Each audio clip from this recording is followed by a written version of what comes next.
লেবাননে ইসরায়েলি আগ্রাসন থামাতে মার্কিন প্রেসিডেন্ট ডোনাল্ড ট্রাম্পের ব্যর্থতা ইরান যুক্তরাষ্ট্র কূটনীতির পতনের কারণ হতে পারে। দুই দেশের স্বাক্ষরিত সমঝোতা স্মারক থেকে একটি ব্যাপক চুক্তির দিকে আলোচনা এগিয়ে যাওয়ার সম্ভাবনা খুবই কম বলেই আশঙ্কা।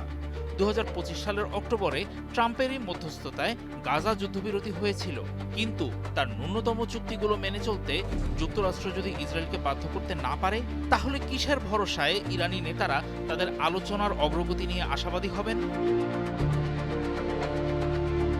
সুইজারল্যান্ডে আলোচনায় অংশ নেওয়া উচ্চ পর্যায়ের ইরানি প্রতিনিধি দলের মুখপাত্র ইসমাইল বাঘাই বলেন, লেবানন সহ সব ফ্রন্টের যুদ্ধ অবশ্যই বন্ধ করতে হবে। তিনি জানান, সমঝোতা স্মারকের সবকটি ধারা নিয়ে আলোচনা হয়েছে, তবে মার্কিন প্রেসিডেন্ট ডোনাল্ড ট্রাম্পের দেওয়া হুমকির পর পক্ষগুলো বৈঠকের 4 পক্ষের কাঠামোটি বন্ধ করে দেয় বলে তিনি জানিয়েছেন। এরপর তারা মধ্যস্থতাকারীদের সঙ্গে বৈঠক করে জ্বালানি তেল রপ্তানি এবং অবরুদ্ধ সম্পদ অবমুক্ত করা সহ সব বিষয় নিয়ে আলোচনা করে। কাতার ও পাকিস্তান এই আলোচনা পরিচালনা ও তার সঠিক পথে রাখার চেষ্টা করছিল। সব মিলিয়ে কিছুটা অগ্রগতি হয়েছে বলেই মনে হচ্ছে।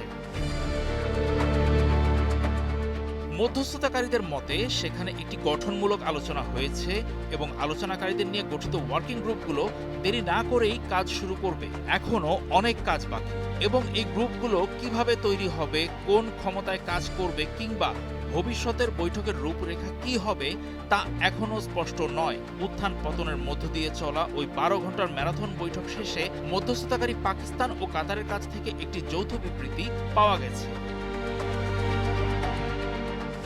বিবৃতিতে বলা হয়েছে, ইরান ও মার্কিন যুক্তরাষ্ট্রের মধ্যে উচ্চ পর্যায়ের আলোচনার প্রথম অধিবেশন শেষ হয়েছে। এটি ছিল একটি ফলপ্রসূ অধিবেশন এবং সেখানে গঠনমূলক আলোচনা হয়েছে।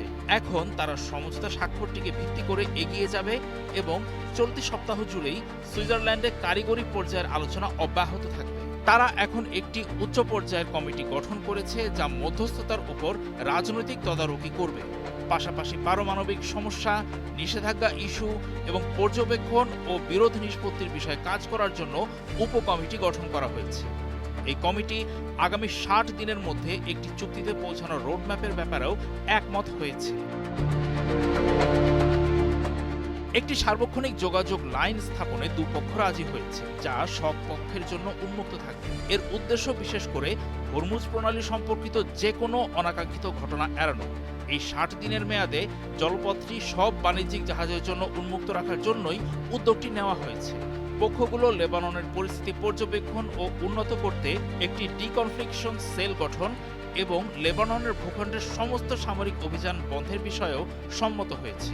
মধ্যস্থতাকারীদের কাছ থেকে যা জানা যাচ্ছে তা থেকে মনে হচ্ছে এই গঠনমূলক প্রক্রিয়ায় তারা সন্তুষ্ট।